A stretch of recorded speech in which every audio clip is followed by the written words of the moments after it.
The Lost World Jurassic Park. The Junior Novelization. By Gail Herman.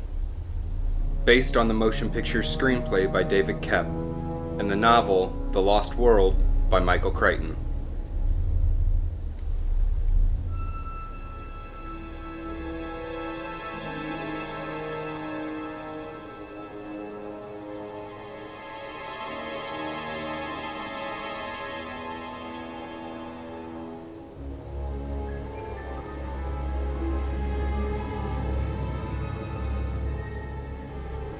Prologue. Site B, an island off the coast of South America. The sun shone brightly on the tropical beach. Gentle waves lapped the shore. The white sand glittered. Beyond lay the jungle, dark, mysterious. "Caw! Caw!" shrieked a bird. And then there was silence. The island seemed deserted when the yacht dropped anchor. A small boat ferried a mother, father, and little girl to the beach. It was so peaceful, so quiet, the perfect place for a picnic. While her parents rested in the sun, Kathy wandered down the shore. She rounded a curve in the beach and disappeared from her parents' view. Kathy kicked a pebble. It landed near the thick jungle trees. Swish, swish. Kathy heard leaves rustle, then grow still. Curious, Kathy edged closer to the tree line. She shaded her eyes from the sun.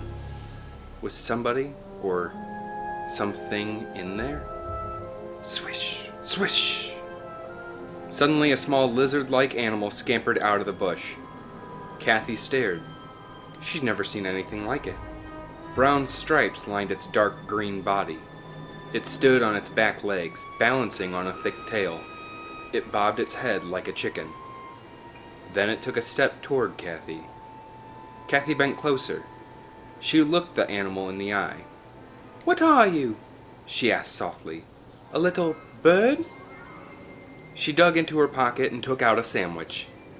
"How about some roast beef?" she said, holding it out. The animal stretched its neck. It opened its jaws, and snap! It ripped off a mouthful of meat. Kathy grinned. "Mom! Dad!" she called, turning her head. "You've got to see this!" Then Kathy turned back and gasped. 30 more creatures were standing there, all bobbing their heads, all staring. Kathy's smile vanished. The animals formed a circle. They surrounded Kathy. What do you guys want?" she stammered. Seconds later, back at the picnic area, a shrill scream pierced the silence. "Kathy!" The father dropped his book. The mother leapt to her feet. They raced up the beach. They heard loud chirping and more screams.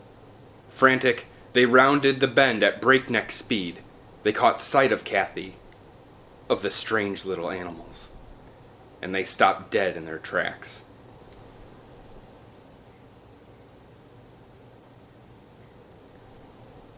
Chapter 1. A group of business people sat at a long table. Peter Ludlow stood at the head, tapping his toe nervously.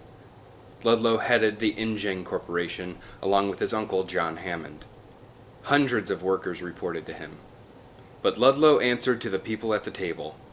They were InGen's board of directors, and they controlled the corporation's money. And to Ludlow, money was everything. "Gentlemen, thank you for all coming so quickly," Ludlow said. He opened a file and pulled out a stack of black and white photos. Then he tossed them onto the table. The business people closed their eyes in horror. These photos were taken in a hospital in Costa Rica, South America, 48 hours ago, Ludlow explained, after a family on a cruise stumbled onto Site B. "The girl will be fine," he added, "but her parents are angry and rich. They want to take us to court, and as you know, it will cost a lot of money to keep them quiet." Ludlow sighed. The InGen Corporation had already spent millions of dollars in court. Lawsuits for death, for injury, all because of his uncle John Hammond and Jurassic Park. It happened 4 years ago.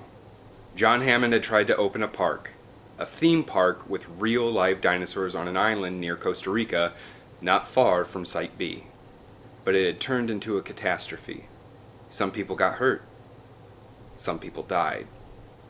But, Ludlow thought, it doesn't all have to be for nothing. We can make money on this thing yet. This madness must stop, he told the business people.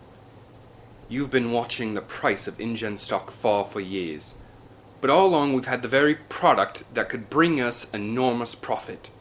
John Hammond wants to leave Site B alone, he told them. He wants to let Mother Nature take her course. But I don't work for Mother Nature. I work for you. I think John Hammond should be kicked out of his office. All those in favor, raise your hand. Every hand in the room went up. The next day in New York City, Dr. Ian Malcolm waited for a train. Tall, thin, dressed all in black, he towered over everyone else in the subway station. Ian ducked his head, hoping no one would recognize him. Still, a man slid over. You're him, he said knowingly. The scientist on TV? The one talking about real live dinosaurs. Ian ignored him. But the man wouldn't go away. Roar! He bellowed. Is that how they sound? Ian shut his eyes. He felt tired, weary of those people, of trying to explain what really happened at Jurassic Park, and of the InGen Corporation trying to make him sound like a madman. Everywhere he turned, people hounded him, but nobody believed him. And now John Hammond wanted to see him. Why couldn't he just forget the whole thing? Ian boarded a train, and a little later found himself at the door of Mr. Hammond's penthouse apartment. A butler showed him into the wealthy man's room. Mr. Hammond lay on a bed. Tubes ran from his arms to hospital machines lining the walls. He seemed older than Ian remembered, more frail. It's good to see you, Mr. Hammond said, smiling. Ian grinned back. How could he not? Mr. Hammond looked so sick. He felt sorry for him. What'd you want to see me about, John? He asked. Your message said it was important. I want to apologize, Mr. Hammond replied. You were right about Jurassic Park. I was wrong. Ian nodded. He'd been against it from the start. Instead of observing the animals, Mr. Hammond went on, I tried to control them. I tried to keep them caged. So we really knew nothing about them. About their behavior in the wild. He paused. Thank goodness there's still Site B. Site B? Ian repeated. Mr. Hammond nodded. Jurassic Park was for the tourists. It was a showroom, that's all. We bred the animals on another island, Site B. We destroyed Jurassic Park, but Site B still exists. Another island filled with dinosaurs? Ian shook his head as the nightmare flooded back. Tyrannosaurus stomping on vehicles, snapping at people's limbs, bloodthirsty velociraptors clawing, slashing. Unfortunately, a hurricane wiped out our factory on Site B, Mr. Hammond explained. We had to leave the island and let the animals go in the wild, free to grow and reproduce on their own. No, Ian moaned softly. Now there are dozens of species living together, ruling their own little world, and I'm fighting to keep it that way, free of human interference. Then you've finally done something right, Ian exclaimed. That island has to be left completely alone. Mr. Hammond struggled to his feet. He shuffled to a desk and rifled through some papers until he found a yellow file. Actually, I'm sending a team of researchers there to document the dinosaurs, and to make the most amazing living fossil record the world has ever seen. No, Ian burst out. You can't send people there. Haven't you learned anything? Quickly, Mr. Hammond explained about Peter Ludlow's taking control of InGen.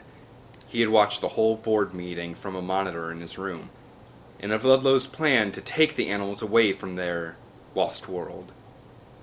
I need to build support, Mr. Hammond told Ian. I need people behind me, wanting to keep the island the way it is. And to get that, I need proof. Photos, videos of the animals, alive and in nature. You must be crazy, Ian cried. Who are the lunatics you found to do this for you? Mr. Hammond ticked off the names.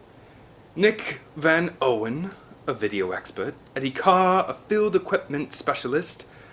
He took a breath. We also have a paleontologist, an expert on animal behavior. And I was hoping you would be the fourth. Who? Me? Ian gasped. Of course I won't go. And furthermore, I'm going to contact the other 3 members and stop them from going. Ian reached for the file. What's the name of the paleontologist anyway? Mr. Hammond looked away guiltily. She came to me, Ian, he said. She's the best in her field, after all. Her work on dinosaur families. Suddenly, Ian's heart began to pound. Not Sarah, he cried. You mean you were going to send my girlfriend to that place? No, Mr. Hammond said softly. I mean she's already there. She insisted on making the first expedition on her own. Ian began to pace frantically. Then he made a decision. This is not a research mission anymore, he said, glaring. It's a rescue mission, and it's leaving tonight, and I'm going with it. On the other side of the world, in a cafe in Central Africa, Roland Timbo sat quietly reading a book. He was an older man, with a diamond-hard look of a big game hunter. Suddenly, Roland stopped reading. He sniffed the air. Ajay, he said, not turning around. A wiry man stepped out from behind him. How did you know? Ajay asked, amazed. Roland tapped his nose. That cheap aftershave I always send you for Christmas. He waved at a chair. Sit down. What brings you here? I got a call about an expedition to a tropical island somewhere near Costa Rica, Ajay said. Roland sighed. He was bored with hunting. Even with his good friend Ajay, they were just too successful, too good. There was no sport in it anymore. What quarry could possibly interest me? He asked. Ajay just smiled. Chapter 2. It was nighttime, but a large warehouse on an empty street hummed with activity. Workers huddled over AAVs, all activity vehicles that could cover any ground. They tinkered with engines and tested the bodies for strength.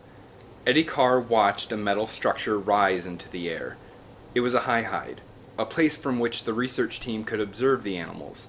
The equipment specialist nodded. It's just the right height, Ian said, walking over. For biting.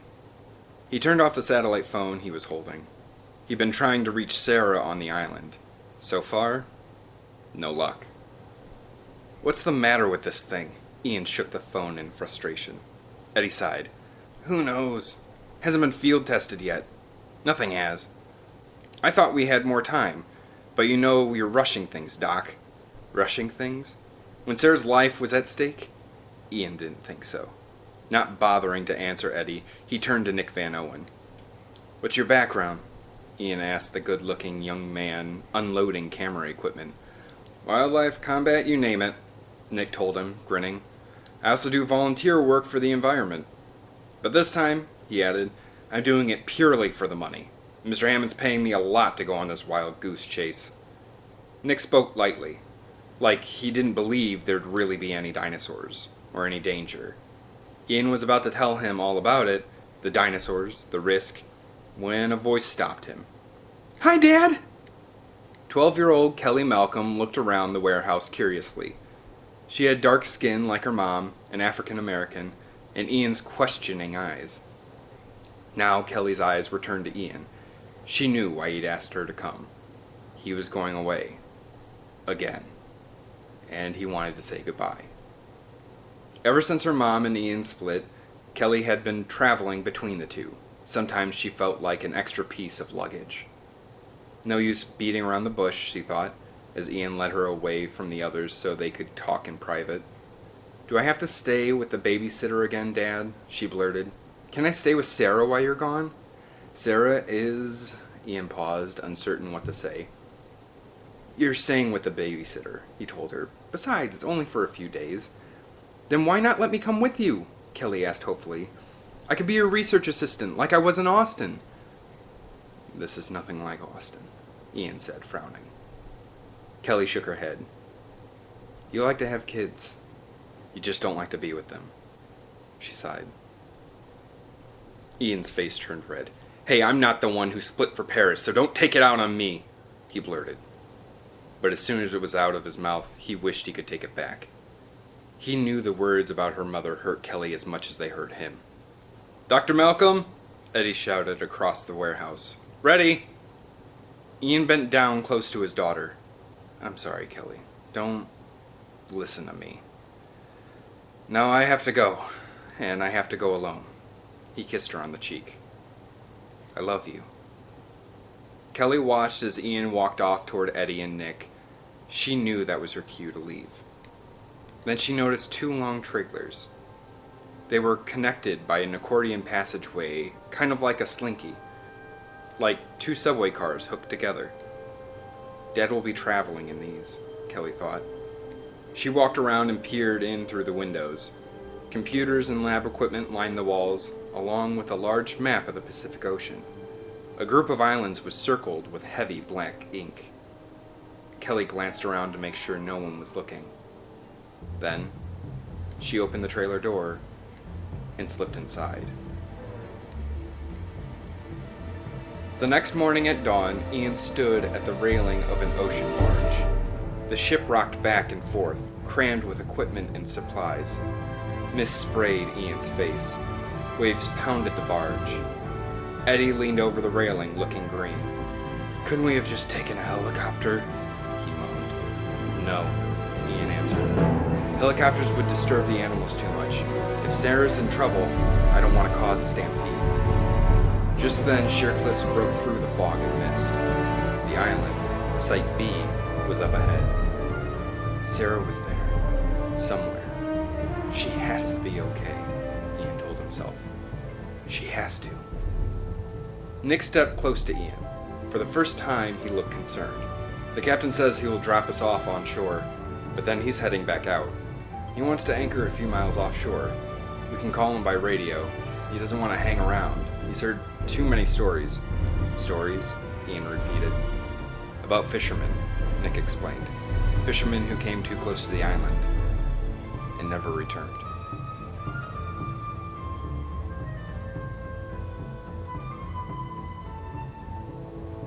Chapter 3. A few hours later, the double trailers pulled up to a grassy plain on the edge of the island. Ian peered out the window. A long valley shimmered before them. Dark, thick jungle bordered both sides. You just don't appreciate fences until they're gone, he muttered, remembering Jurassic Park. A satellite dish opened on the trailer roof with a soft electric hum. Radar, Eddie explained. He clicked a handheld monitor. It'll give us an electric map of the island. Ian watched the tiny screen fill with lines and colors. A red X appeared in the corner. That's us, Eddie said. And I built a finder device into Sarah's satellite phone. We should be getting a readout. A red triangle came on screen. It was only a short distance away from the X. Eddie grinned. See, Doc? There's our girl. Her phone is safe, Ian shot back sarcastically. I'm so relieved. Have you got a rifle? Eddie nodded and slung a weapon over his shoulder. Just about the most powerful tranquilizer gun ever made, he said proudly. Then let's go, Ian snapped. And the second we get her, we are out of here. Nick patted his video camera. Speak for yourself. He popped a stick of gum into his mouth. John Hammond's paying me well for pictures of whatever's out there, and he's going to get his money's worth. The three men started down the jungle trail. Trees and vines blocked out most of the sun. Ian checked their handheld monitor. Little by little, the X was drawing closer to the triangle. Ian started to walk faster. Finally, they stepped out of the bush. They stood in a dry riverbed. Ian glanced at the screen. The X was right on top of the triangle, and Sarah was nowhere to be seen.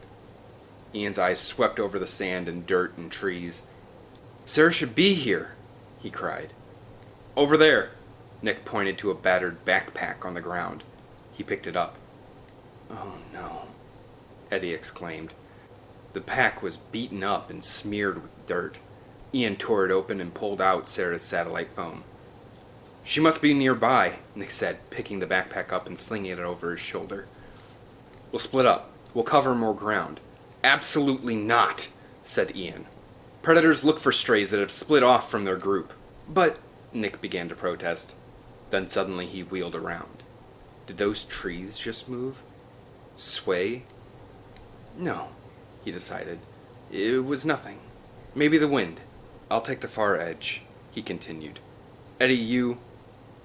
Reek. Swish. Nick stopped. That was no wind. The trees were definitely moving. Something was there. Ian signaled them to keep quiet.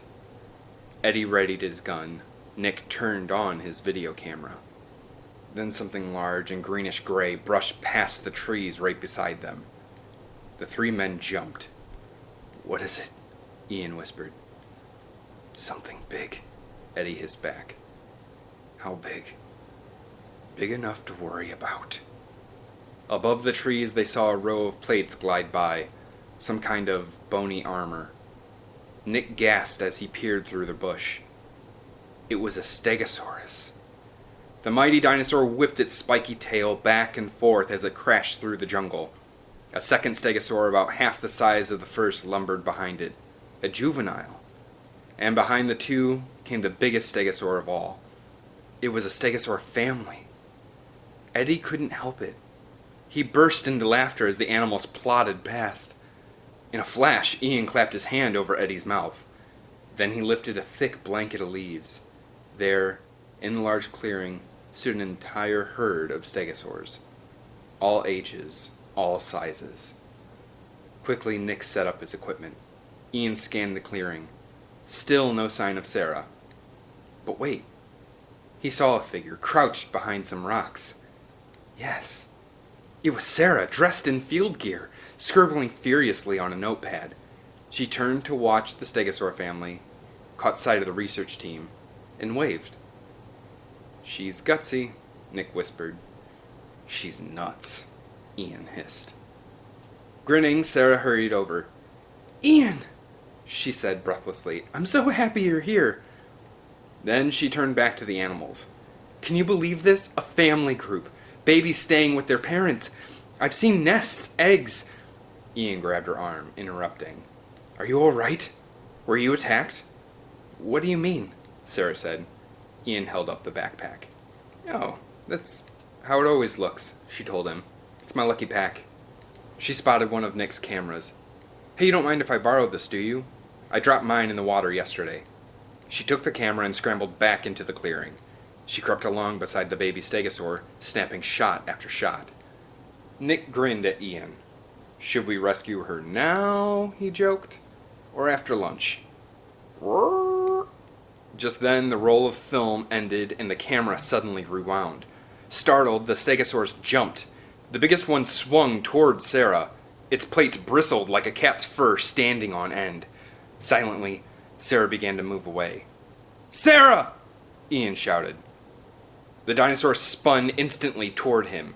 Its tail whipped through the air. Whiz! Straight for Sarah. She leapt back and the tail missed her by inches. Then the animal twisted its head toward Sarah. It raised its tail, ready to strike again. Sarah crawled like a shot into a hollow log. Safe, she thought. Crunch! Spikes drilled through her cover as the creature's tail slammed down on the rotting wood. Sharp bone grazed Sarah's face. As the dinosaur struggled to free its tail, Sarah quickly crawled out of the log. But by then, the animal had lost interest. As soon as he was free, he followed the rest of the herd into the jungle. In seconds, they disappeared. Ian, Eddie, and Nick rushed to Sarah. "Isn't it great?" she cried. Ian shook his head and frowned. Chapter 4. Sarah followed Ian, Nick, and Eddie back to the trailers. Nick patted his camera. These will be incredible pictures, he told Eddie. Wow, was all Eddie could say. Meanwhile, Ian had a lot he wanted to say to Sarah. Why didn't you tell me you were a part of this? He demanded. Because you would have tried to stop me, she replied. You worry too much. You had your turn. Now it's my turn to see these animals firsthand, to see how they raise their young. I bet I could even prove that Tyrannosaurus rexes are loving parents, and not the vicious lizards people think they are. And, she went on, I know what I'm doing. I've worked with predators for years. They stick to their game trails.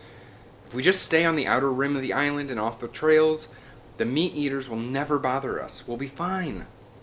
Furious, Ian reeled around. Come on, Sarah. Dinosaurs will go where there's food. They have legs, you know. Sarah turned red. How dare he treat her like a baby? What are you doing here anyway? She asked angrily. You've never followed me anywhere before. Hey, someone who loves you travels thousands of miles to warn you. And you want to start a fight? Sarah's face softened. You love me? Don't you know that? Ian said softly. Now please, you've seen dinosaurs with their young. You've got pictures to prove it. Now let's get out of here. Sarah shook her head. But before she could reply, Nick bolted between them. A column of smoke rose over the trees. Fire! He shouted. The team pounded through the jungle. They burst through thick vines into the grassy plain. In front of the trailers, a small, neat campfire burned. We've got to put that out, cried Sarah. Dinosaurs can pick up scents from miles away. Different scents could bring them charging. Nick reached for a jug of water, but Sarah grabbed his arm. Not with that, she said. Water will just make more smoke. Dirt! Use dirt! Furiously, they kicked the ground. In seconds, the flames were smothered. Who started this? Ian shouted angrily. It was just to make dinner, a small voice answered. Ian spun around. Kelly stood in the trailer door. I wanted it ready, Kelly went on, for when you got back. Everyone stared, stunned. Ian tried to take it all in. His daughter sneaking aboard the trailer, traveling all this way. And now she was on this crazy, dangerous island. Kelly looked at Ian's angry face. You practically told me to come here, she said. You said not to listen to you. I thought you were trying to tell me something. Kelly, Ian said, you have no idea what's going on here. You're wrong, Dad. Kelly spoke quietly. I do know. Maybe nobody else believed you about Jurassic Park, but I did. Sarah reached out to hug her, and Ian grabbed for the satellite phone. He jabbed at the buttons trying to get a connection. He had to call the barge and get Kelly out of here now. But nothing came through. Why doesn't this thing ever work? He yelled to Eddie. Look, it's not like a regular phone, said Eddie. You have to wait for a decent signal. Disgusted, Ian took Kelly's hand and hurried to the trailer to try the radio. I'm taking my daughter out of here, he called over his shoulder. Anybody coming? Sarah looked after him for a moment. Then she turned to Eddie. Let Ian worry, she thought. She still had work to do. There's a good spot for the high hide over there. She pointed to a spot near the edge of the jungle. Those plants are poisonous. They'll keep any animals away. How tall is that thing anyway? 15 feet, Eddie answered. Sarah paled. I think I'll stick to the field, she said. I can't stand heights. 5 feet off the ground and everything starts to spin. Sarah strapped on her backpack. Okay, listen up, she told Eddie and Nick. When we're out in the field, we don't leave a scent. No bug spray, no perfume. We're here to observe, nothing more. If we bend a blade of grass, we bend it back the way it... Suddenly a low humming sound filled the air. It grew louder, until a thundering boom sounded through the jungle. Sarah, Eddie, and Nick looked up, and Ian peered out from the door of the trailer. 3 huge helicopters buzzed above them. It says engine on them, Eddie exclaimed as he watched them start to hover over a clearing in the distance. Why would Hammond send 2 teams? Ian grabbed a pair of binoculars. He trained them on workers already on the ground. They were unloading huge cages, weapons, jeeps, trucks. They were not researchers. These were hunters, out to capture prey. Hammond didn't send these guys, Ian said. He did. He pointed to one person standing in the center of it all. It was Peter Ludlow.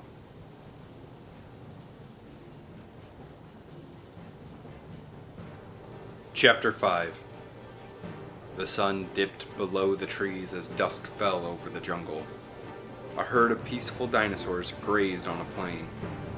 Suddenly, the quiet was shattered. Truck after truck tore through the bush.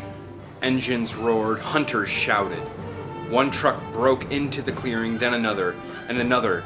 The dinosaurs fled across the grass, and the hunters gave chase.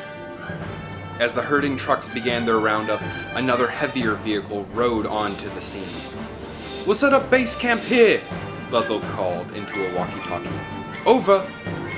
He was sitting in the back seat, dressed in expensive safari gear. "Cancel that order," said a voice from up front. Roland Tembo turned around. "This is a game trail, Mr. Ludlow. Meat eaters, carnivores hunt here. Do you want to set up camp or a dinner table?" Ludlow reddened. "Find a new spot," he muttered into the radio. Roland leaned back, closer to Ludlow. "Let's not forget, I'm in charge of this little camping trip. Your job is to sign the checks. But I don't want money. All I want is the right to hunt a Tyrannosaur." "That's fine," Ludlow said quickly. Grinning, Roland stood up in his seat and hoisted himself onto the top of the truck. From there, he could see the entire hunt. Roland watched the herd of herbivores race ahead and felt his pulse quicken. He waved to the truck behind him. It was a snagger truck, designed to catch large animals without harming them. Another hunter, Dieter Stark, rode in the snagger seat, holding a long pole. A noose dangled off the end. "Faster!"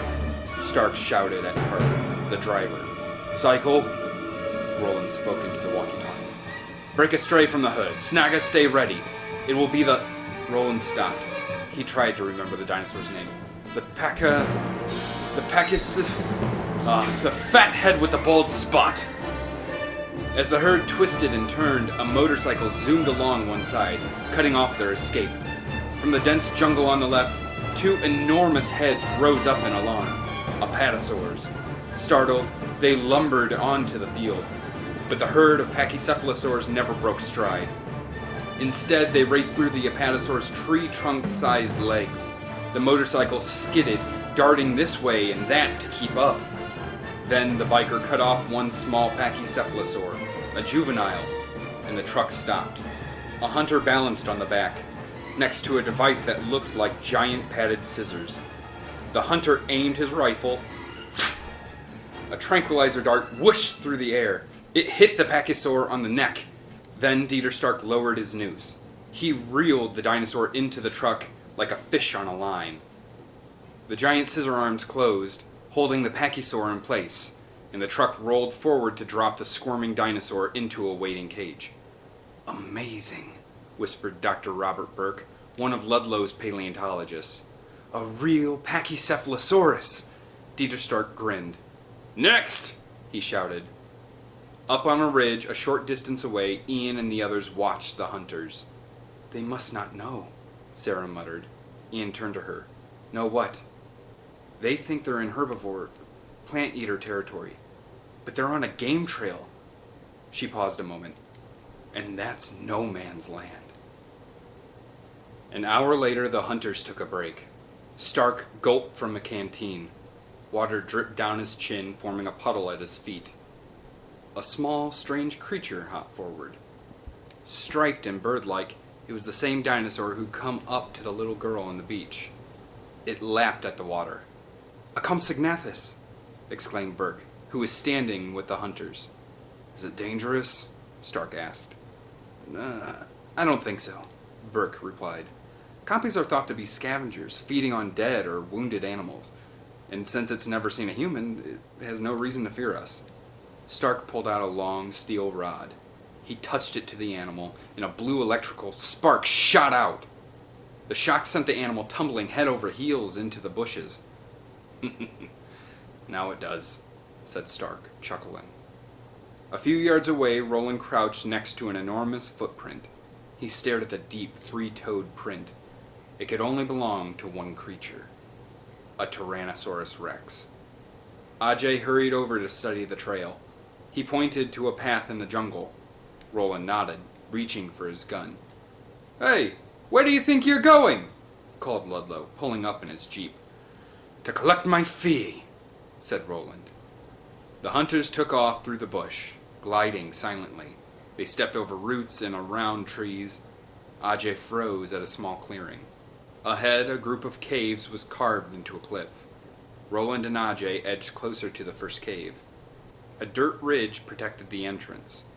They saw only blackness beyond. Roland waved Ajay forward. Carefully, they stepped around the skull of a large animal lying on the ground. Then bones and more bones, and the leg of some poor creature swarming with maggots and flies. "This is it," Roland whispered to Ajay. "The T-Rex nest." A squeaking sound floated out of the cave. Roland and Ajay edged up the rise of the dirt, then looked down. Inside the dark cave, a wall of dried mud rose up before them. Beyond it, a baby Tyrannosaurus Rex was chewing on a bone. It stood on two legs, about 4 feet tall. It raised its large, wobbly head for a moment, then bent back down to finish its meal. It was then that the rotten odor of the cave filled the hunter's nostrils. Roland held up a handkerchief to his nose. "Infant's probably a few weeks old," he whispered. "Never been out of the nest. Parents won't leave it for long." "Should we wait here for them to return?" Ajay asked. Roland shook his head. "They'll catch our scent, and know we're here before we have a chance. The trick is to get them to come to us." The baby squealed as it took another hungry, awkward bite of flesh. Roland stared at the infant. He had an idea. Chapter 6. Darkness was falling fast. In one corner of the jungle interior, the hunters had trampled down grass and plants and set up camp. Soon blue laser fences circled the group of tents. A large campfire roared in the center. Jeeps and trucks lined one side of the camp. Dinosaurs paced in giant cages along the other. Ian and the others stood on the ridge, gazing down. Compy, Triceratops, Pachycephalosaurus. Looks like they went for herbivores or small scavengers only, Sarah noted. Then she took a step back, dizzy from the height. "Do they really want to build a park here?" Kelly asked. "After what happened at the other one?" "They're not building anything," Ian told her. "They're taking the animals away, back to the mainland." Nick grinned. "Good thing we have a backup plan. A way to stop these guys." "A backup?" Sarah echoed. "Yeah." Nick pulled out sharp tools, a hunting knife, a crowbar. "Me." But getting involved with Peter Ludlow was the last thing on Ian's mind. "Sarah," he pleaded, "I have to get Kelly off this island now. So I'll ask you one more time. Are you coming with us?" Sarah looked from Ian to Nick, then back to Ian. "I waited a lifetime for this," she said softly. "I won't let them take it away." Then she nodded to Nick, and they scrambled down the hill. In the thick of the jungle, Roland chained the baby Rex to a stake in the ground. Ludlow drifted over, curious. "Bait," Roland explained. Ludlow snickered. "You're kidding, right? A Rex doesn't care about its young. It cares about one thing, filling its own belly." He bent down close to the infant. He had a much better use in mind for such a creature. "The entire world will pay to watch you grow up," he told it. "You're $1 billion. Then with a sudden whoosh, another small animal scurried out of the bush. Frightened, Ludlow spun around. "Oh!" he cried, losing his balance. Then thud! His feet came down on the baby Rex's leg. The infant howled in pain. Roland examined the baby, then glared at Ludlow. "You've broken its leg!" he roared. Sarah and Nick crept to the edge of the hunter's camp. They watched as Ludlow returned, scowling, to the circle of tents. Then he saw a satellite dish set up outside the main tent and began to grin. They must be ready to send some kind of broadcast, Sarah thought, as several workers and hunters hurried to join Ludlow. Sarah and Nick exchanged looks. This was their chance. while everyone was busy. Nick gave Sarah a boost, and she hurled herself over the blue lines of the electrical fence. Nick took a running start, then he flung himself over like an Olympic vaulter. They were inside the camp.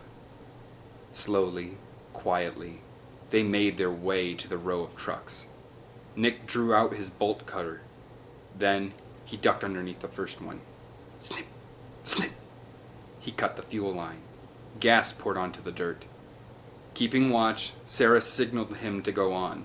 Nick crawled to the next truck, then the one after that. A few minutes later, Nick was done. These vehicles were not going anywhere now. Sarah glanced around. Everyone was still in the main tent. Inside, Ludlow was speaking into a satellite phone. A camera whirred, sending his picture back to the InGen office.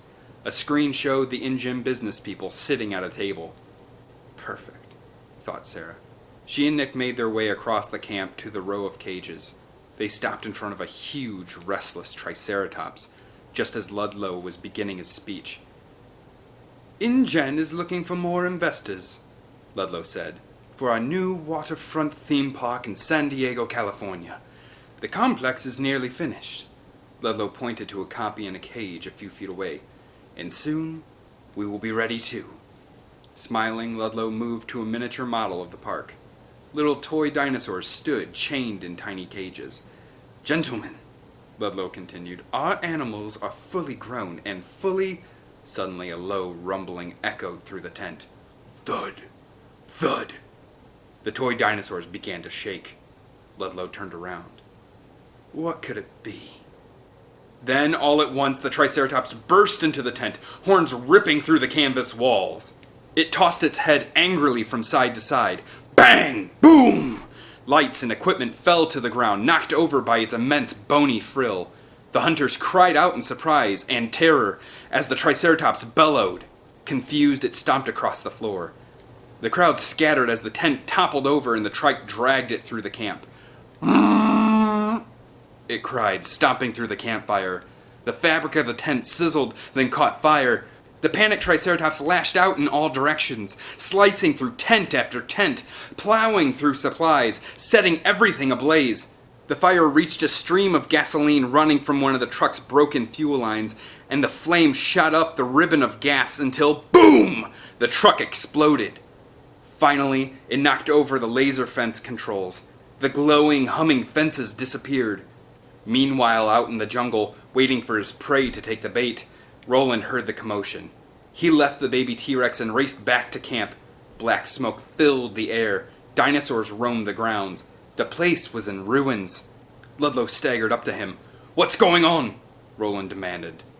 Then he bent down and picked up a lock from one of the cages. It was snipped in half. I see we're not alone, he said.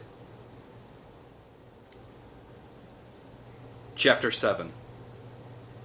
Nick crawled out of the ruined campsite. He looked around for Sarah, but he didn't see her. He had to find their AAV. Had to find Sarah. They had to get out of there, now!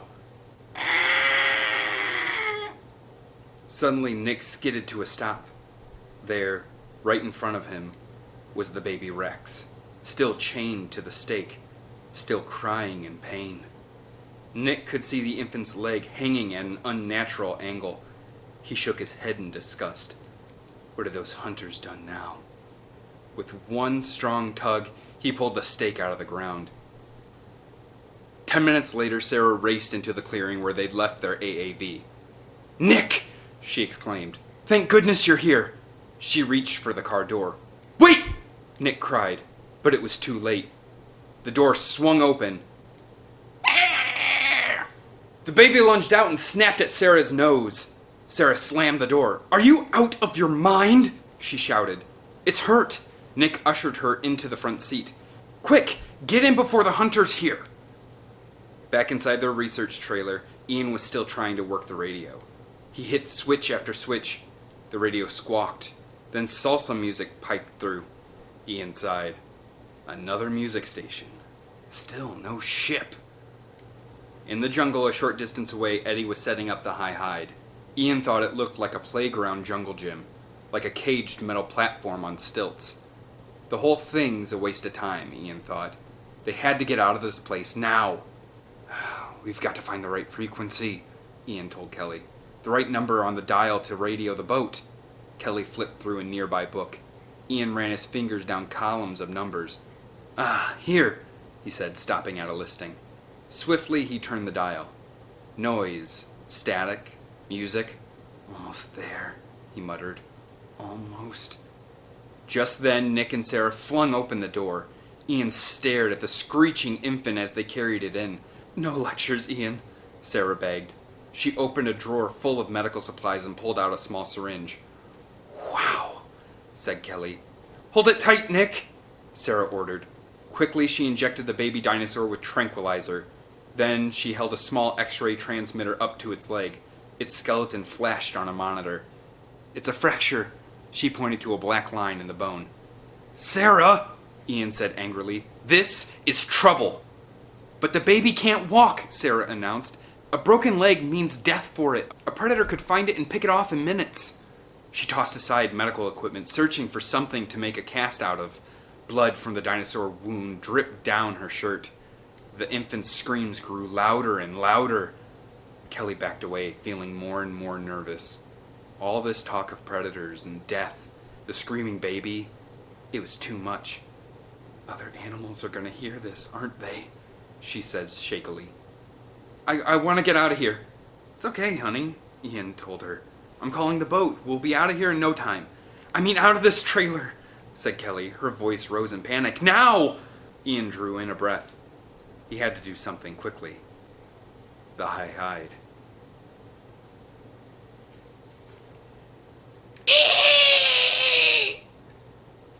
The baby screeched. Inside the high hide, Kelly jumped. The sound traveled so far. She wondered who else had heard it. This is the safest place you can be, Ian assured her. Remember what Sarah said before? These poisonous plants all around us. The animals won't even know we're here. We're gonna be fine. The baby screamed again. Just then an answering cry thundered from the jungle. Ian pulled Kelly close. He knew that sound. A Tyrannosaurus Rex, searching for its child. He looked down at the trailer. He had to warn Sarah and Nick. I have to get down, he said. No, Dad! Kelly grabbed his arm. Stay here! Came the sound out of the jungle. Louder. Closer. I'm coming right back, Ian promised. He looked deep into Kelly's eyes, begging her to understand. Kelly smiled, trying to be brave. And then, Ian was gone. Ian darted into the trailer. Sarah had just finished molding an aluminum foil cast around the baby's leg. She used Nick's chewing gum to keep it in place. Just one more injection, she told Nick, and that should be it. No, Ian said. He grabbed the baby Rex. We have to get this thing out of here right now. The Tyrannosaur's deafening cries could be heard in the trailer now. What is that? Asked Sarah.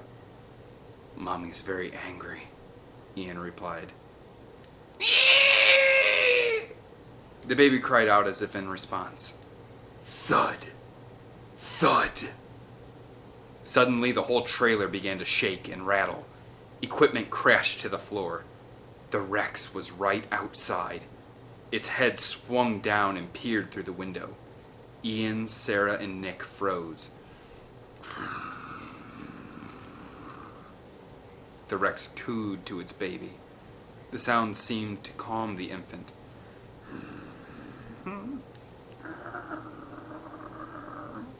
It gurgled back happily. Then another Tyrannosaur peeked in through the opposite window.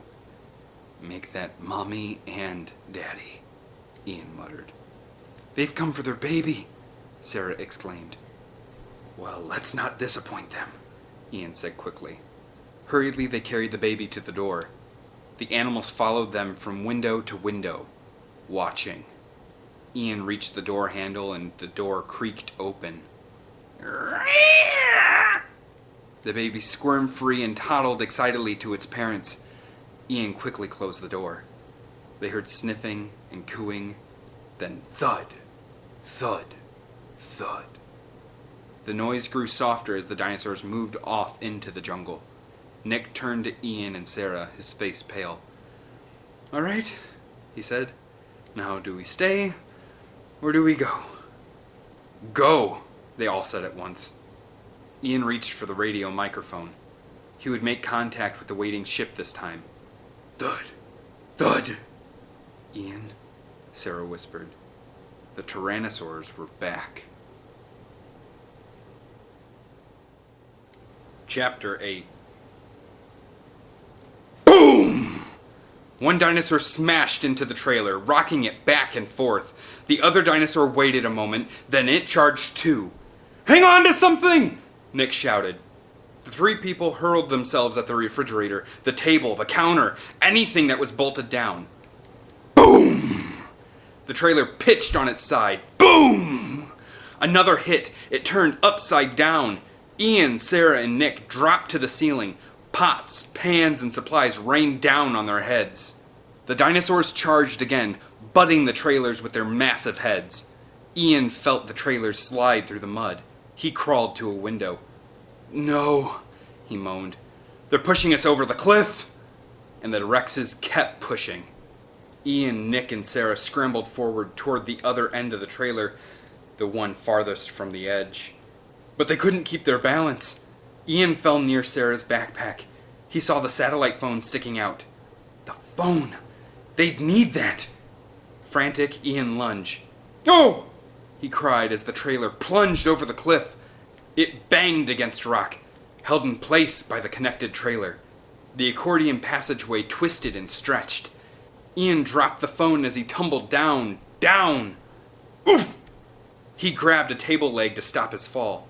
Sarah gripped the refrigerator handle, her knuckles white with effort, but she couldn't hold on any longer. "Ah!" she screamed. Crack! She smashed into the back windshield. 500 feet below, waves pounded the rocky shore. The glass quivered under her weight. Tiny lines spread quickly. The trailer window was about to shatter. "Oh, please." She glanced down and her head spun. "Oh, please." "Hang on!"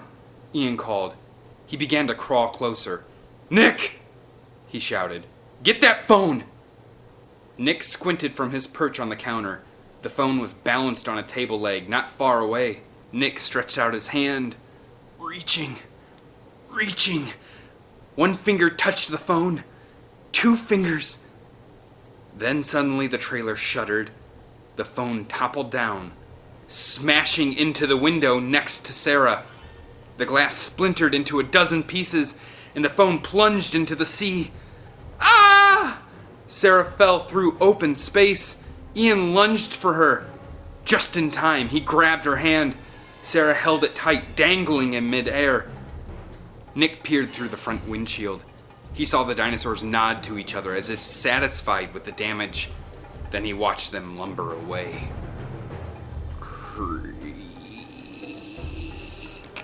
The trailer's connector stretched further.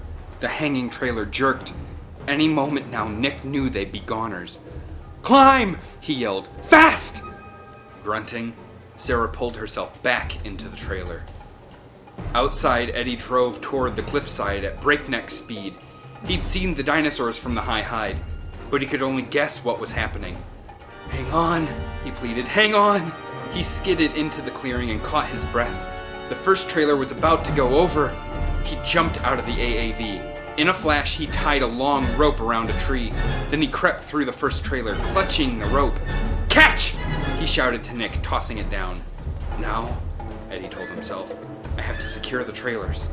Eddie grabbed hold of the power winch on the AAV's front grille and raced back to hook it up to the dangling trailers. The cable pulled taut and the trailers stopped. Now to tow the helpless vehicle back to safety. Eddie dove into the driver's seat and gunned the engine. Vroom! But the sound of the motor was answered by another roar in the distance. The Tyrannosaurs were back. Eddie trembled in terror. He threw himself under the steering wheel, hoping, praying they wouldn't see him. But it was too late. Roar! The Rexes stomped closer, and Eddie knew nothing could save him now.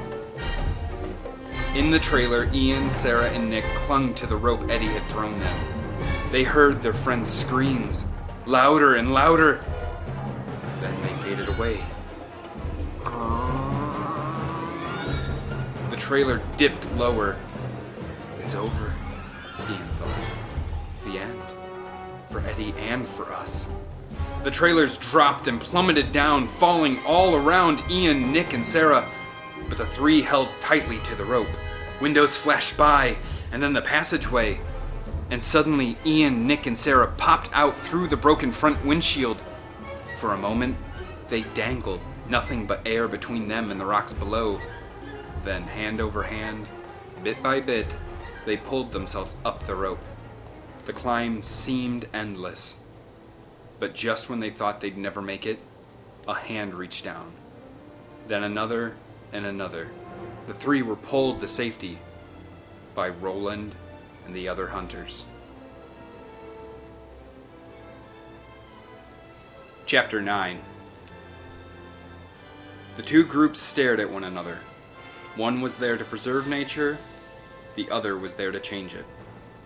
But there was nothing to say, really. Nothing to do but try to find a way off this island, together. Ian brought Kelly down from the high hide and followed the others to the hunters' campsite. There, the two teams pooled their remaining supplies. It wasn't much. Just a few bags of food, some tents, and sleeping bags. No phone, no radio, no way to call for help. "We're stuck here," Roland said shortly. "Thanks to you people." "Hey!" Nick exploded. "We came here to observe. You came to strip the place bare. All you care about is what you can take." Ian was in no mood for arguing, though. He hugged Kelly tight. Silently, he thanked Eddie for giving his life, for allowing the rest of them to live. But for how much longer? "Listen," Sarah spoke urgently. "By taking the baby Rex into our camps, we may have changed the Tyrannosaur's territory."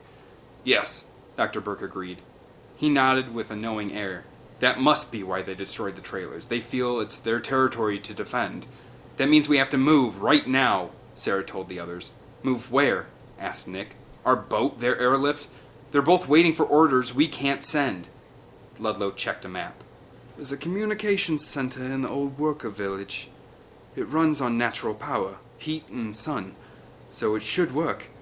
If we can get there, we can send a radio call for help." "How far is it?" asked Nick. "A day's walk," Ludlow answered.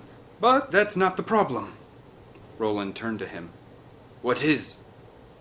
"Velociraptors." "Raptors." Ian's eyes opened wide. "Carnivores, pack hunters. Not as big as T-Rexes, but strong and smart, with razor-sharp claws on each foot that could tear a man apart. Our satellites show that their nesting sites are in the island's interior, near the village," Ludlow continued. "That's why we were planning to keep to the outer rim." "The Rexes will probably keep tracking us too," added Sarah. "I'm certain we can handle ourselves," said Dieter Stark. "I'm certain we can't," argued Ian. "Well, I don't see much choice," said Roland. He clapped his hands. "Settle up, people! Let's get going!" The two groups marched through the jungle. A full moon rose over the trees, lighting their way. Time passed. Slowly, night turned to day. The heat grew stronger. Animals hooted and hissed.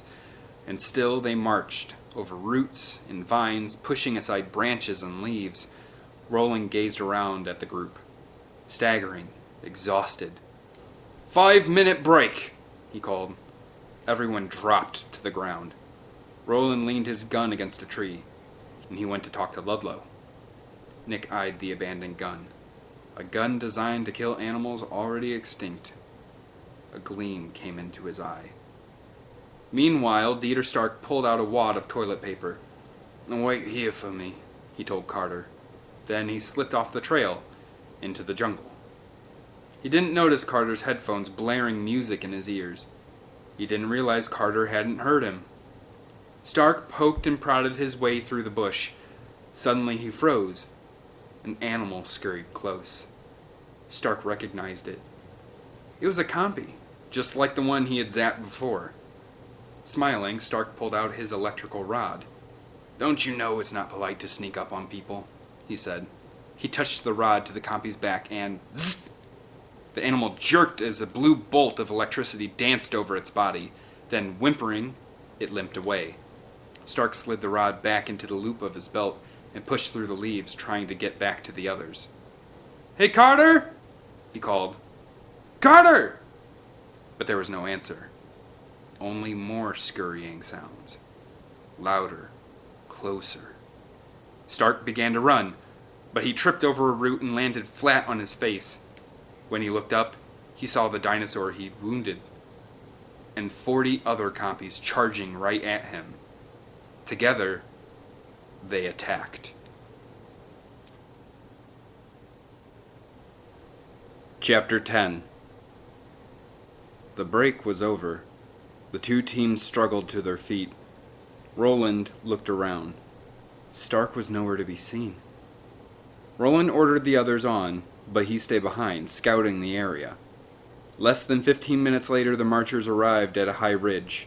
From there, they could see the other side of the island, the old worker village, their destination. Between them stood unbroken jungle. Roland came up quietly to Sarah. "Did you find Stark?" she asked. Roland nodded grimly. "At least the parts they didn't like," he muttered. Then he looked out over the jungle toward the village. "The operations building is down in there," he said. "The climb down won't be easy. We'll eat, sleep, 1 hour. Then we'll hit it." Some men dropped to the ground right where they stood. Others rested against trees, and some hurriedly pitched their tents. Inside one, Kelly and Sarah unrolled their sleeping bags and lay down, while Ian went off to look around the campsite. Yawning loudly, Sarah took off her heavy overshirt and hung it over the tent bar to air out. At first, she didn't notice the bloodstain on the front, still fresh from the baby Rex. Then her eyes fell on the spot. Her mouth opened in alarm. Was it enough to track the Tyrannosaurus Rex? Boom! The vibrating sound of heavy footsteps answered the question for her. The Rex! Sarah snatched the shirt. She flung it to the ground. "Dig!" she told Kelly. The two pawed furiously at the dirt, trying to make a hole in which to bury the scent. Boom! Boom! Sarah and Kelly covered over the shirt and jumped into Sarah's sleeping bag. Sarah zipped it up. Almost finished, she thought. Almost. Then the Rex poked its snout through the tent flap. It sniffed and snorted. First the spot where the shirt was buried, then the sleeping bag. Inside, Kelly clung to Sarah, terrified. Roar! The dinosaur raised its head, lifting the tent off the ground. Those already asleep stirred at the noise, slowly at first. Then one by one, they saw the T-Rex. In a panic, they began to run. "Stop!" Ian shouted. "Don't run!" Then he noticed the sleeping bag, and Kelly and Sarah squirming to get out. They were stuck, and the Rex hovered inches away. "Kelly!" Ian cried. He tried to get closer to help, but the wall of stampeding hunters knocked him down. Watching the whole scene from the edge of the clearing, Roland drew his gun. He would take care of this. He aimed at the dinosaur, lining up for a clean shot. He squeezed the trigger. Click. Nothing happened. Roland snapped out the chamber. His cartridges had been stolen. From another part of the camp, Nick burst out of the crowd and rushed over to Sarah and Kelly. He reached into the sleeping bag and pulled them to their feet. Roar! Suddenly, the second Rex thundered into the camp. The hunters and Nick and Sarah and Kelly bolted the other way, but the second Rex followed them into a steep, narrow valley. Meanwhile, Roland eyed the first Tyrannosaur, now bellowing, angry before him. Frantically, Roland scrambled across the ground to a box marked "Warning, Tranquilizing Nerve Agents," and clanged it open. Clumsily, he grabbed one of the 3 tranquilizing rifles and raised it to his shoulder. The Rex was only yards away. It swung its head and roared, ready to strike. "Tranquilizers. Please work fast," Roland muttered. Then he pulled the trigger.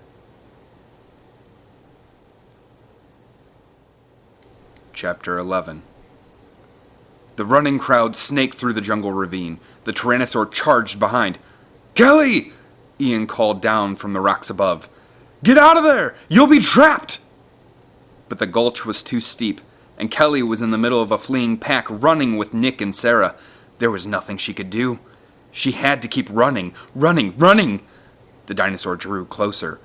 Carter, the driver, looked back. Panicking, he fell to the ground. He struggled to stand, but desperate to escape, the crowd mowed him down. "Ah!" cried Carter as he looked up to see the dinosaur's foot coming down upon him. Up ahead, Nick heard the cry. They could never outrun a Rex. No way. Then he spotted a waterfall off to the side. Seizing hold of Sarah and Kelly, he pushed them straight through the rushing water. They landed on a small rocky platform just behind the waterfall. The three crowded together, breathless, terrified. They heard the shouts and screams from outside. "Shh," Nick said softly. If they were quiet, the Rex might pass right by. Then splash! Dr. Burke burst noisily through the water. "Get out of the way!" he shouted, elbowing Kelly to the edge of the platform. He pushed against the wall, shoving the others closer to the water, closer to the dinosaur. Boom! The Rex's head popped through the watery curtain. Its long, blue tongue slithered up to the humans, trying to wrap around them. Burke pushed back even further. "Stop!" Sarah cried. "You're pushing Kelly out!" But Burke didn't stop. He burrowed deeper against the wall until suddenly hundreds of centipedes swarmed out of the broken rock and dropped onto his head. Instinctively, Burke cried out in surprise and leapt away, straight into the Rex's waiting tongue. The cold blue tongue curled around Burke. It dragged him out, screaming and kicking. "No!" he shouted again and again. And then there was silence, as the sound of the Rex's heavy footsteps faded away. Minutes later, another figure crashed through the waterfall. "Ian." He flung his arms around Kelly and Sarah. "Thank you," he told Nick. Free of the chasing Rex at last, the hunters finally climbed out of the ravine. They came to a large, open plain. Tall, wide grass blew in the breeze. Ajay stopped at the edge. "No!" he shouted. "Don't go into the long grass!" But the men kept running. Ajay looked after them, uncertain. Should he follow? Try to make them turn around? Or should he find someplace safe? Taking a deep breath, he plunged into the grass. Farther into the grass, the men looked around. Not a dinosaur in sight. They were safe. They began to laugh.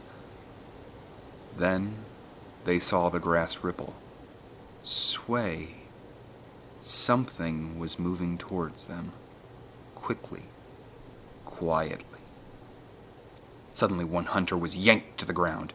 Then another was dragged below the grass. A third hunter heard a soft rustling. He watched the long, upright tail glide toward him. Before he could make another move, the dinosaur sprang into the air and struck out with long, curved claws. "Raptors," Ajay thought.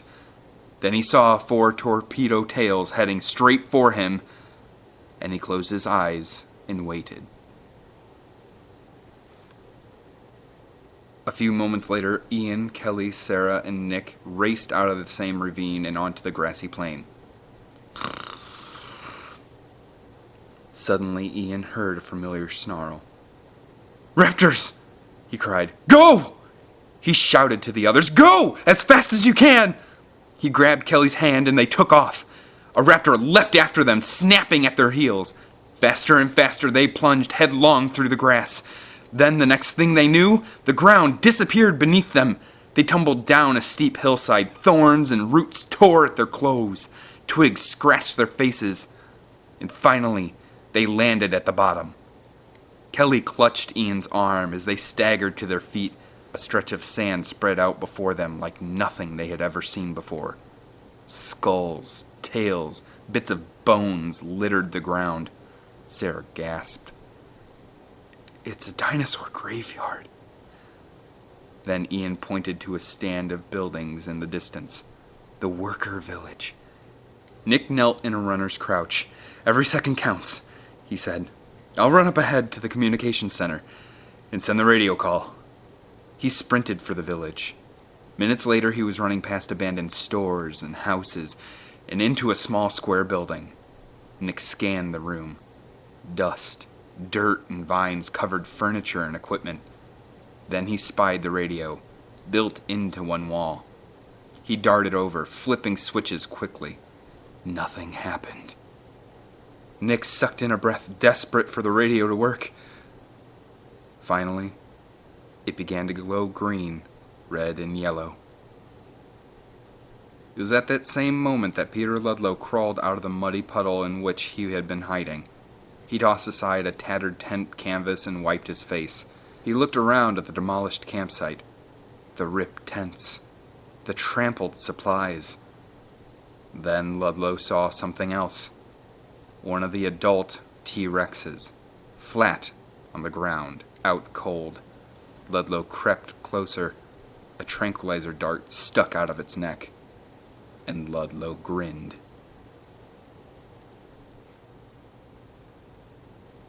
Chapter 12. Ian, Sarah, and Kelly limped across the sand. Bit by bit they neared the old buildings. Then they stopped as a low roaring sound filled the air. They looked right, then left, and finally up. Ian smiled. It was a helicopter. "Nick made it!" he shouted. He had called for help. They all waved as Nick climbed out onto the roof of the operations building. He yelled something back at them, but his voice was drowned out by the roar of the helicopter. What was he trying to say? "I can't hear him," Ian said. "Let's just keep going." But just then a snarling mass of green slammed into Sarah. "Ah!" she cried as the raptor took her down and sank its teeth into something soft. A backpack. The raptor snapped its head and ripped the bag off her back, and Sarah rolled away. Then she raced for the first building she saw. Ian shoved Kelly after her. "Follow Sarah!" he shouted. "I'll keep this thing busy here." At first, Kelly didn't budge. She was afraid to leave her father. "I love you," he said softly. "Now run!" Kelly took a deep breath and ran. "Yeah!" Ian cried, pounding his chest. He waved his arms at the raptor. "Yeah!" Then he charged right at it. The raptor stood its ground. It opened its mouth wide. Quickly, Ian skidded to a stop. The raptor pounced. Ian spun, bolting into another building. The gas station. He slammed the door shut, just as the raptor tried to leap inside. The raptor sprang through the window, shattering the glass. Ian raced back outside, but so did the raptor. Quickly, Ian dove back. He took cover behind the door. Snarling, the raptor lunged. Bang! It blasted the door from its hinges. Ian flew back, right through the window on the far wall. The door slammed against the wall. It sealed the window tight. At last, the raptor couldn't follow. Meanwhile, Kelly and Sarah gazed around the windowless building they had found shelter in.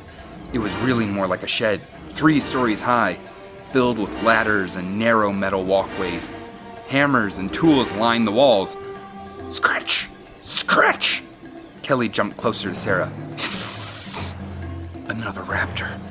This one was digging a hole on the other side of the door. It was trying to get inside. Sarah pulled Kelly to the opposite wall. They bent low and started shoveling away dirt to make an escape tunnel. Sarah pried off the bottom plank. She motioned to Kelly to crawl through. Kelly crouched and began to swing her legs under. Yes! A raptor claw sliced the plank. There was no getting out. Sarah dragged Kelly back in and pulled her to her feet. They gazed up at the narrow walkway. "Can you climb?" she asked. Kelly didn't answer. She just grabbed hold of a low bar and swung herself onto a platform. Sarah leapt after her. Suddenly, the door banged open. "Kelly!" Ian shouted, standing below. "Up here!" Kelly cried. Ian raced to a ladder, but just as he began to climb, A raptor jammed its head through the hole Sarah and Kelly had dug. Crack! The wall splintered. Snapping its jaws, the raptor thrashed its way inside. "Dad, come on!" yelled Kelly. The raptor sprang onto the scaffolding after Ian. The walkway shook with its weight. Ian slipped. He plunged towards the ground, past the raptor, into a maze of bars. Kelly stared down in horror. Ian was pinned. Then the raptor jumped down. It snarled, about to strike. Kelly wiped her hands on her jeans. Then she leapt into space, catching hold of a low bar. She twirled around it like a gymnast. Then she let go and sailed through the air. The raptor readied to pounce Ian, claws flashing. But Kelly rammed into it, feet first. The raptor hurled through the wall of the building, screaming in pain. Kelly tumbled to the platform next to her father. Holding hands, they jumped to the ground. Ian looked up at Sarah, who had kept climbing to the top. "You're safer up there," he yelled to her. "Take the roof!" Then he turned back to Kelly, and together they ran out to the street. Sarah kicked out the window of the top of the building and made her way onto the roof. At the end of the street, she saw the helicopter hovering, only a few buildings away. But she was so high up. How was she ever going to make it? Holding her breath, Sarah leapt over to the next building. She pulled herself to the top of its sloping roof. Yes! A raptor poked its head over the other side. Quickly, Sarah edged back. She felt something give. The old roof was breaking apart. Boards slid down, taking Sarah with them, taking her away from the raptor. Then she glanced down. A second raptor was waiting for her on the ground. Sarah rolled off the sliding plank. She grabbed onto the roof edge and clung, swinging back and forth. One raptor hissed above her. One raptor snarled below. Desperate, Sarah pulled off another loose shingle. She hurled it at the animal on the ground. Again and again she pried off the shingles. Suddenly, a slew of rotted roofing boards slid down. The top raptor lost its footing and thud! Fell onto the raptor below. Surprised, the vicious animals snarled at each other. They slashed out, clawing and biting, forgetting about Sarah. But Sarah couldn't hold on any longer. She groaned, dropping down onto the ground beside them. Something grabbed her, and she screamed. But it was only Ian and Kelly pulling her away. The three raced down the street toward the helicopter, toward safety. It was going to be all right. Nick slumped against the helicopter seat. He felt drained. Ian sat across from him with one arm around Kelly and the other around Sarah. Sarah sighed with relief and peered out the other window. Another helicopter was picking up more survivors. She saw Peter Ludlow, Roland, and some hunters. Suddenly she shot forward. She glimpsed something out of the window on the other side. Something huge. "No!" she cried. Everyone turned to look. Down below, workers were tying up the giant Rex. Another man held the baby. Then Sarah, Nick, and Ian gazed out to sea, where a giant freight ship chugged toward the island, ready to take the dinosaurs away. Ian's eyes gleamed with a fiery determination.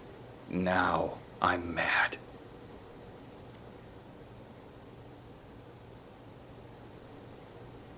Chapter 13.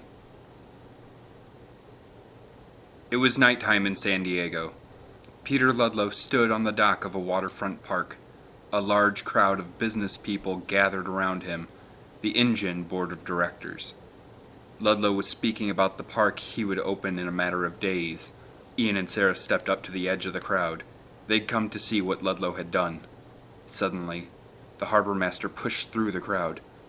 "The ship with the dinosaurs heading into the port," he told Ludlow. "But they're coming in much too fast, and I can't contact them." Ludlow followed the man back to the harbor master's shack and watched the blip on the radar screen drawing quickly closer. "Reverse direction," the harbor master spoke into the radio microphone. "Reverse!" But the roar of the freighter's engine drowned out his words. The ship burst through the fog. It was going at full speed, headed right for the park. Screech! Metal hit concrete and wood. The ship ripped through the dock. Everyone fled in panic. They dove behind crates and under benches as the ship crashed through wires and electrical boxes. Then everything went black. Finally, the ship groaned to a halt. Ludlow crawled out from his hiding place and climbed aboard. Ian and Sarah followed. The ship seemed deserted. Blood streaked the deck. Giant chains lay on the ground, broken to bits. "What happened?" yelled Ludlow. "Where's the crew?" Ian tried to call back to him. "We better get off this boat." But Ludlow wouldn't listen. "Check the cargo hold," he ordered to the guard. "Maybe the crew's hiding down there." The guard hit a large switch and heavy steel doors on the ship's deck began to open. "No!" shouted Ian. Just as a deafening roar swept over the ship and the Tyrannosaur sprang from the hold. Ah! People scattered. The Rex bounded forward, but instead of attacking, it just leapt off the boat as fast as it could. Ian rushed to the railing. He saw the dinosaur break through the fences and head into the city. Any minute now, Sarah knew the Rex would be hungry. It would attack. They had to get it back on board the ship. They had to get it back to the island. But how? "The baby!" Sarah cried. "We need the baby!" Ian and Sarah hurried to a cage built under the park's amphitheater. Inside, the baby Rex was fast asleep. Ludlow had brought it back earlier with him on his plane and had injected it with tranquilizers. Working together, Ian and Sarah loaded the infant into the car. "Now how do we find the adult?" Sarah asked. "Follow the screens," Ian said. In a nearby neighborhood, the Rex lumbered down a busy street. Cars swerved around it. Drivers lost control. People ran down sidewalks, screaming. Sarah was right. It was ready to attack. Roar! Frightened shouts echoed down the street. The Rex swung its mighty head. It lifted up a man and prepared to chomp. Then suddenly it sniffed. It dropped the man and sniffed again. It gazed down the street, a hopeful look on its fierce face. One lone car zoomed closer. Inside, Ian slammed on the brakes. The car spun completely around. The Rex lunged. The baby was inside. But Ian hit the gas. "Back to the boat!" he shouted, tires squealing. The Rex raced after the car. It snapped at the fender. Again and again, it was gaining ground, closing the gap. But they were almost to the dock, almost to the boat. Suddenly, the Rex reared forward, clamping down on metal and rubber. "Jump!" cried Ian. Clutching the baby, Sarah and Ian leapt from the car. "Hurry! Hurry!" Ian panted as he ran with the baby, past Peter Ludlow to the boat. "Hurry!" The Rex dropped the car and raced after Ian and Sarah. Helicopters hummed in the sky above. They cornered the Rex, searchlights glaring. "Tell them to shoot the adult!" Ludlow ordered from the dock. "Just get me the baby back alive!" Then he followed Ian and Sarah back to the boat. But just as his feet hit the deck, Ludlow heard a splash. He looked overboard. Ian and Sarah had jumped. "Hey!" Ludlow yelled. "What did you do with the infant? I want the infant! Do you hear me?" Ludlow heard a cry from below deck. "Thank goodness," he muttered. The T-Rex was a goner, but the baby was his. Ludlow hurried down the steps into the ship's hold and lifted up the baby. Thump! The boat lurched. Ludlow gazed up, surprised. Then he saw it. The adult T-Rex. The huge dinosaur bent its head, cooing softly. The baby, finally waking up from its sleep, gurgled with happiness. Ludlow froze. Carefully, he put the baby down. He backed away. Thud! The T-Rex jumped down into the hold. It towered over Ludlow. What do you want?" Ludlow stammered. The dinosaur bumped him with his head and nudged him toward the baby. Ludlow scrambled away, but the Rex knocked him to the ground. Then it nodded to its baby. The baby leapt onto Ludlow's chest, jaws opened wide, and suddenly Ludlow understood. It was feeding time. From the dock, Sarah heard Ludlow cry out. She clambered up the ship's ladder. In a flash, she took it all in. Ludlow, dead. The T-Rex below deck, still loose, still dangerous. She spied Ludlow's tranquilizer gun laying on the deck. She scooped it up, aimed, and then she fired. Chapter 14. By 11 o'clock, it was all over the television news. There was a lost world, an island filled with dinosaurs. A tyrannosaur and its baby were taken off an island, reporters told viewers, but a freight ship is carrying them back as we speak. Ian, Kelly, and Sarah watched the ship on the screen chugging down the South American coast. Exhausted, Ian and Sarah closed their eyes and began to doze. Kelly smiled, tucking a blanket under their chins.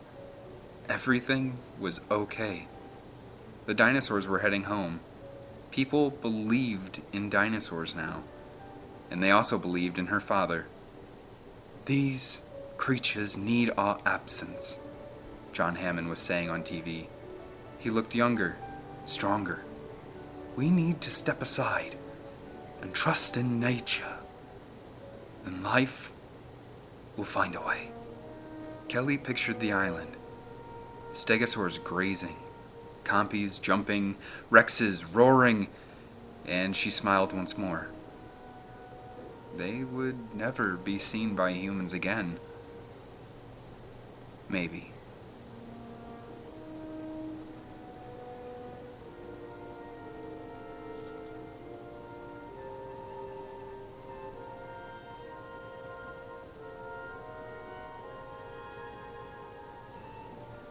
Hi everybody, thank you again for listening to another one of these readings, this one of The Lost World Jurassic Park, the junior novelization. I really appreciate you guys listening and hopefully enjoying these videos. Only one left to go in the original trilogy, Jurassic Park 3. The junior novelization is by Scott Simpson, who I've already covered his other Jurassic Park books that he's written. If you haven't checked those out, definitely do. But I'm really excited to dive into that one. I haven't read this book since I was a kid, and I forgot how many of the deleted scenes were still left inside. You know, we had the boar root scene, we have the Roland Timbo bar scene, but there was also Ludlow actually breaking the Rex's leg. We learned that Sarah is afraid of heights. We have a little bit more of her and Ian's relationship and a couple more scenes with Ian and Kelly. All stuff that I, wish was left in the film, as I'm sure many others do. But still, it's nice that some of it is preserved in text and other forms of media that was released around the time of this movie. So if you like this video, please like and subscribe. Stay tuned, because I'm hoping to get the other one out here soon. Until then, stay safe, stay Jurassic, keep your ass inside, and have a good one.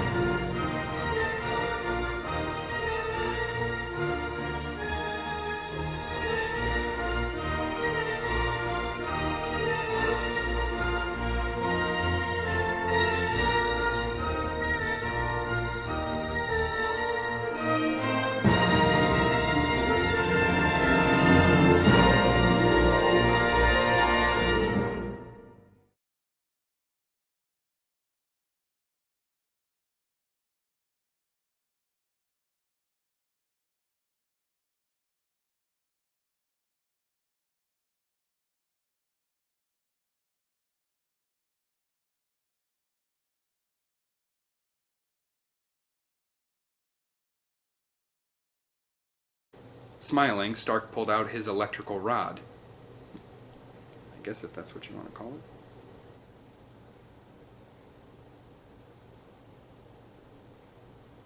it.